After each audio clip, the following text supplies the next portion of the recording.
Europe 1 Soir Week-end. 19h, 21h, Pascal de la Tour du Pin.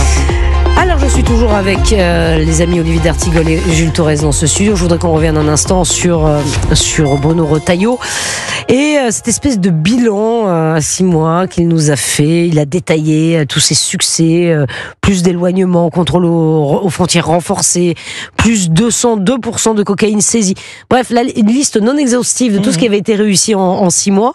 Donc quel but Bruno Retailleau a-t-il déjà d'autres ambitions cachées derrière ce bilan? Parce que tout est calculé, cher Jules Torres. Bien sûr, rien n'est gratuit. Ah bon? Je ne sais pas. Mais quelles ambitions pourrait-il avoir, Bruno Retailleau? Je ne sais pas. Non, vous allez me le dire. En tout cas, il a raison de faire un bilan aujourd'hui, alors qu'on est en pleine campagne pour la présidence des Républicains et qu'il a quelqu'un qui s'appelle Laurent Wauquiez qui est sur son dos et qui ne lui laisse rien passer. Bon, les chiffres donnés par Bruno Retailleau, ils sont sans contestation possible. C'est des chiffres qui sont clairs. Il y a moins de régularisation, moins de naturalisation. Il y a plus de saisies de drogue. On pourrait prendre des items et les énumérer pendant plusieurs minutes. Ça, c'est vrai. En revanche, si vous demandez aux Français aujourd'hui, est-ce qu'ils sont satisfaits du bilan de Bruno Retailleau, ils vous diront non, c'est pas assez, parce que Bruno Retailleau, il est arrivé, certes, il a des qualités, il est sincère, il a un discours de vérité, il a la force des convictions, ça, c'est quelque chose que personne ne remet en doute. En revanche, les gens attendent des résultats très concrets. Donc certes, il ne peut pas changer 40 ans de laxisme migratoire et de laxisme judiciaire en 6 mois. Ça, c'est évidemment le cas. Il est là depuis le 21 septembre 2024.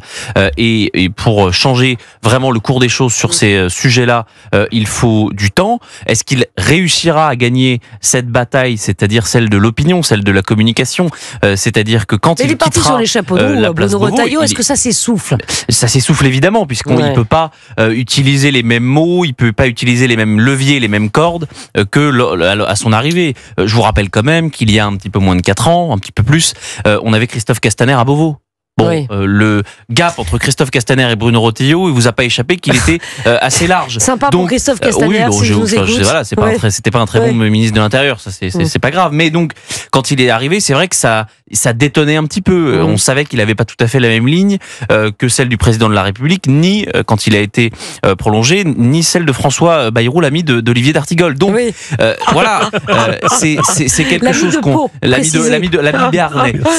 Voilà. Mais donc voilà, Bruno Retailleau, en tout cas aujourd'hui, est crédité d'une bonne popularité, d'une bonne notoriété, parce que il agit. Est-ce qu'il agira assez pour les Français et est-ce qu'ils lui en voudront plus tard quand il y aura peut-être des déçus? C'est tout ce qu'on verra dans les prochaines semaines. Alors, Olivier d'Artigol. Henri IV avait essayé en réussissant d'ailleurs, de réunir le pays sur une feuille d'apaisement et de mettre fin aux guerres de religion, aux guerres civiles. Je vais regarder très attentivement la manière dont cela va se passer entre Laurent Wauquiez et Bruno Retailleau dans les prochaines semaines et jusqu'au 17 et 18 mai, date du vote des adhérents LR. Pourquoi? D'abord, il y a cette séquence de la sortie donc de Laurent Wauquiez sur les OQTF et Saint-Pierre et Miquelon. Proposition jugée déroutante par le ministre de l'Intérieur. C'est vrai. J'ai lu attentivement la réponse de Laurent Wauquiez au ministre de l'Intérieur. Cher Bruno, ce qui est déroutant, c'est le fait que tu restes passif par rapport à toute cette actualité qui ne va pas dans la bonne direction.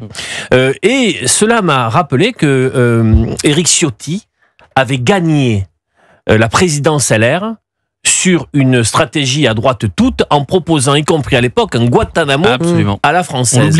Il y a eu un moment Retailleau dans le pays, dans l'opinion publique, très fort. Je me demande si cette conférence de presse n'était pas réalisée, construite, pour éviter une bascule amenant Bruno Retailleau, non pas vers les sommets, mais vers une queue de comète sur ce qu'il pouvait dire concernant la famille LR. C'est-à-dire que vraiment, l'adhérent LR aujourd'hui, je pense qu'il préfère la proposition Laurent Wauquiez que la modération de Bruno Retailleau, qui peut vivre en plus un échec personnel sur le dossier algérien. Mais alors attendez, je vois Jules Torres s'agiter là. Je m'agite, j'écoute religieusement Olivier d'Artigol, mais la mexicanisation de la France, l'état de droit, ce n'est ni intangible ni sacré. Toutes les phrases qui ont heurté l'opinion, toutes les phrases qui ont été prononcées par Bruno Retailleau, on peut pas dire aujourd'hui que Bruno Retailleau est quelqu'un de trop modéré. Je pense que ça va faire bondir un certain nombre d'observateurs politiques. Il est sous pression, mais Bruno Retailleau, il y a deux choses. Il démissionnera s'il y a deux choses. D'abord, s'il n'a plus sa liberté de parole.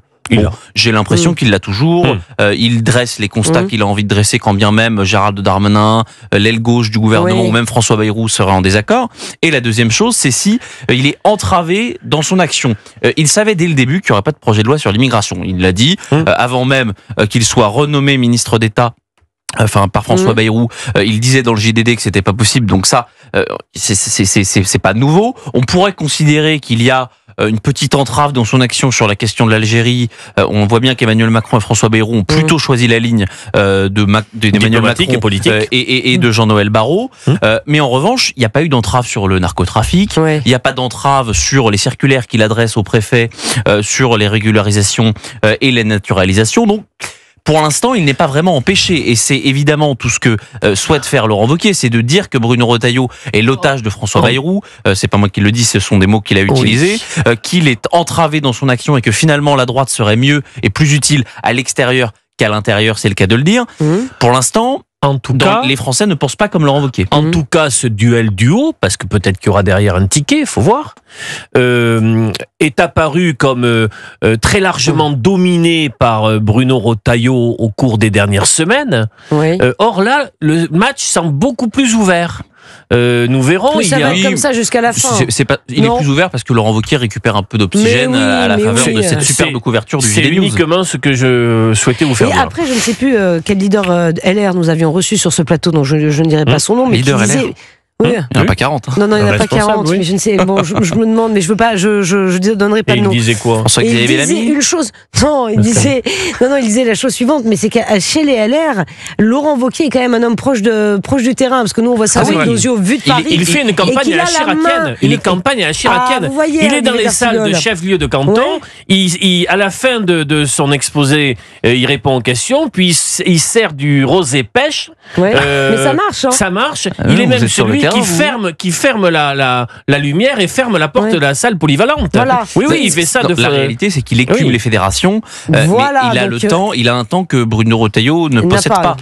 C'est vrai que quand on voit l'actualité à l'Assemblée nationale, entre la loi PLM, les propositions de loi pour défendre les abeilles contre le moustique tigre et pour combattre la grossophobie, c'est vrai qu'on se dit Laurent Wauquiez, de toute manière, il n'est pas à l'Assemblée nationale, il va dans toutes les fédérations, et c'est vrai que je pense qu'à la fin de la campagne, il les aura tout écumés et qu'il aura rencontré tous les adhérents. En revanche, rencontrer les adhérents, ça ne veut pas dire qu'il va gagner haut la main la présidence des Républicains. Bruno Retailleau, aujourd'hui, il était sur le terrain, il était dans le sud-ouest, justement. Il était dans les Hautes-Pyrénées, puis après sur la côte basque. Absolument. Et il n'a pas le temps. Il est ministre de l'Intérieur à plein temps et candidat aux Républicains, à la présidence des Républicains, sur son temps libre. Bon, il a une exposition médiatique que Laurent Wauquiez n'a pas. Oui, mais c'est pas. Depuis 6 mois, Bruno Retailleau, on le voit partout. C'est pas Olivier d'Artigol, c'est pas l'exposition médiatique qui vote, ce sont les adhérents LR. Mais les adhérents, ils veulent voir leur champion à la télévision. Ça fait 20 ans qu'ils n'ont pas le pouvoir. Ça fait 15 ans que la droite a perdu. Ça fait 15 ans que la droite n'a pas de réel leader, ou en tout cas de personnes capables de redonner un petit peu d'oxygène à la droite. Ils en ont un depuis 6 mois qui leur redonne de l'oxygène. Et d'ailleurs, on voit bien, il redonne un certain souffle à la droite. Et d'ailleurs, j'en veux pour preuve que les Républicains, le 17 février 2025, étaient à 43 000 adhérents, qu'actuellement ils sont à 97 000 et qu'ils finiront à autour de entre 110 et 115 000. Donc il y a quasiment une augmentation de 3, ce qui prouve qu'il y a un intérêt dans le peuple de droite pour cette élection, LR. Et donc il y a un intérêt pour les deux candidats. L'adhérent LR, qui dans le paysage politique se situe plus à droite que ce que peut être l'électeur LR ou le sympathisant LR, puisque ces campagnes internes se jouent plus à droite que l'électorat. Olivier d'Artigol, vous n'allez pas dire que Bruno Retailleau est un gauchiste. Est-ce que non, il y a encore un peu de on a l'impression que c'est un gauchiste. Non, mais attendez-moi, est-ce que l'adhérent LR justement n'est pas tenté d'aller vers la proposition la plus à droite, et est-ce que l'adhérent LR souhaite rester sur le porte-bagages de François Bayrou et Emmanuel Macron longtemps? Bon, alors c'est une bonne question. Hein, Vous voulez que j'y réponde maintenant ou Non, on fait ça après la pub non. Non, parce que moi je voudrais qu'on parle d'une autre information dans un instant. Information Le Parisien. Emmanuel Macron aujourd'hui a invité à déjeuner une quinzaine de maires de communes de moins de 50 000 habitants à l'Élysée pour échanger avec les élus sur l'état d'esprit du pays. Évidemment, il était dans un bar PMU, vous avez vu ? Il a dû en voir de belles. Ouais, il a Oui, dû il en fait voir de souvent belles. ça. Il a payé sa il tournée. fait des visites. On va en parler dans un tout petit instant. Que fait Emmanuel Macron ? Alors attendez, si une petite annonce antenne pour les Annonce copains. Le week-end, samedi et dimanche, Europe 1 vous donne rendez-vous à 11h pour 1h30 de découverte et de gourmandise. Samedi, dans la table des bons vivants, Laurent Mariotte, que j'embrasse, vous aide à faire un grand ménage de printemps en cuisine. Ah bon ? Faites des ménages de printemps en cuisine, Ah c'est bah, moi, je fais intéressant que ça. Bah oui. Vous dégustez, oui c'est ça, vous attendez Moi, je les suis un plats grand puis vous les cuisinier, Olivier mangez. Artigol. C'est pas vrai. Aussi. Bien sûr. C'est pas vrai, vous me raconterez ça. Et dimanche dans Balade en France, William Emergy vous fait découvrir l'abbaye troglodyte de Beaucaire dans le Gard. À tout de suite sur Europe 1.